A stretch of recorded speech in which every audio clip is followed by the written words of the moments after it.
Do not look for approval except for the consciousness of doing your best. Welcome to McBain Moments.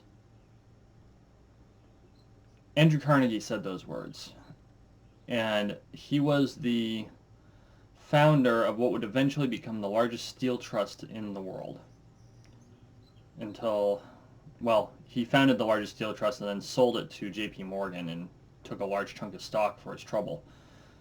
But Andrew Carnegie is the basis for most, or I should say his formula is the basis for most theories of success. His theory for goal setting made many men rich, even after the Depression.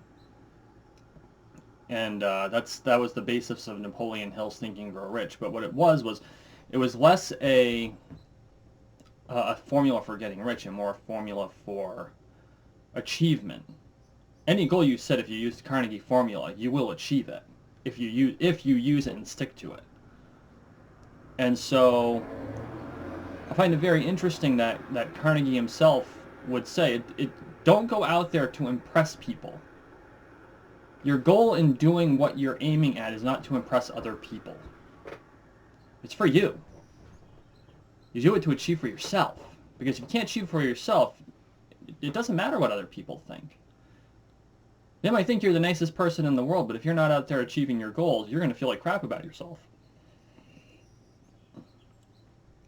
And it took me a long time to figure that out. In fact, I think I only really clicked in the last 4 to 6 months. It might have been like the last 2. I can't remember the exact day it clicked, but it clicked recently. It was this year. That I could no longer go through life looking for other people's approval. It doesn't mean that I'm not going to try to be a nice person. It doesn't mean I don't want to try to help people. That's not the point of this. The point is people will always find a reason to be unimpressed, or why they think they're more important.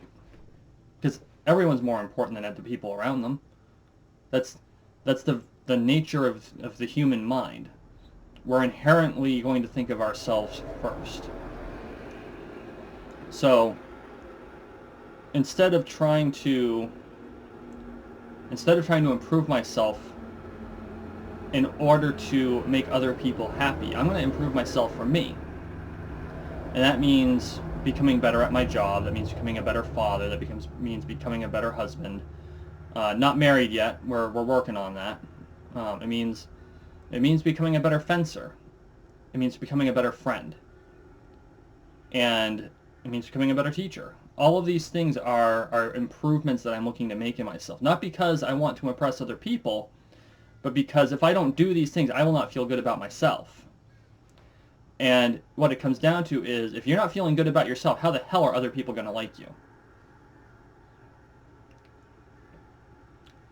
And it's a process. It really is. I mean, we go through our lives and we experience various traumas and we experience different negative impacts on ourselves, and we internalize them. Introverts are really good for this, and I'm very introverted, believe it or not. We internalize things and we let it just kind of boil around in there, and it distills itself and it becomes a demon. And in the Greek sense, D-A-I-M-O-N, that tells us we can't. You can't. You won't. You shouldn't. You're not capable. You don't have what it takes. Remember then when you failed? You can't do that. You don't want to fail again, do you? Don't even try.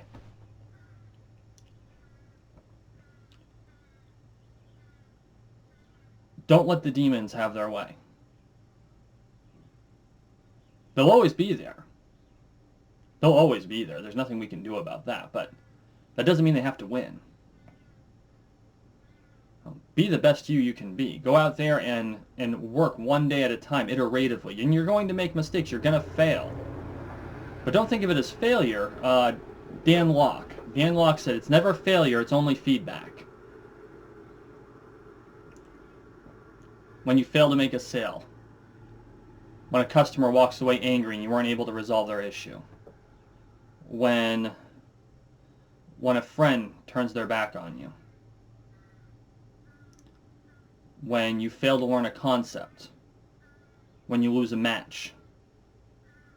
It's never a failure. It's only feedback.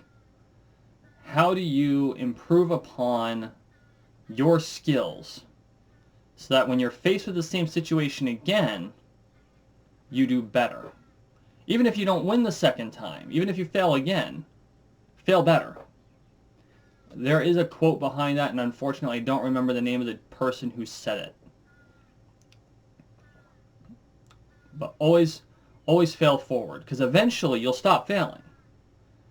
Every time you will improve your skills. You'll learn something from it, or someone will notice something and say, hey, I noticed this, try this other tack. As you build yourself up and you do your best, even if your best isn't good enough now, eventually it will be. Not because the standards will lower, but because your skills will be greater.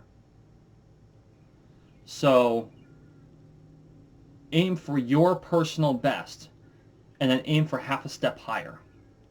And that may seem really small. I know that there are plenty of motivational speakers and personal development people and gurus out there who will say that I'm wrong for saying just aim for a little bit higher. It's not, and it's not because I'm saying only aim for the extra half step all the time, or extra half step and stop. It's because that's how you iteratively succeed. Okay, so if my best is here, I'm going to aim for here.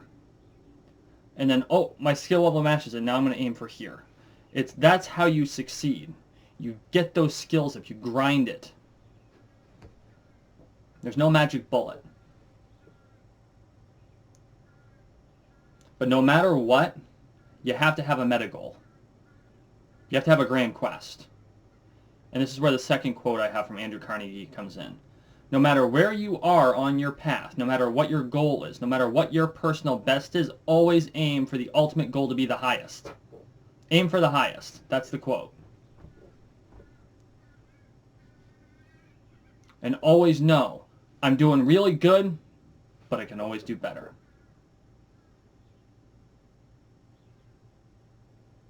I can always do better.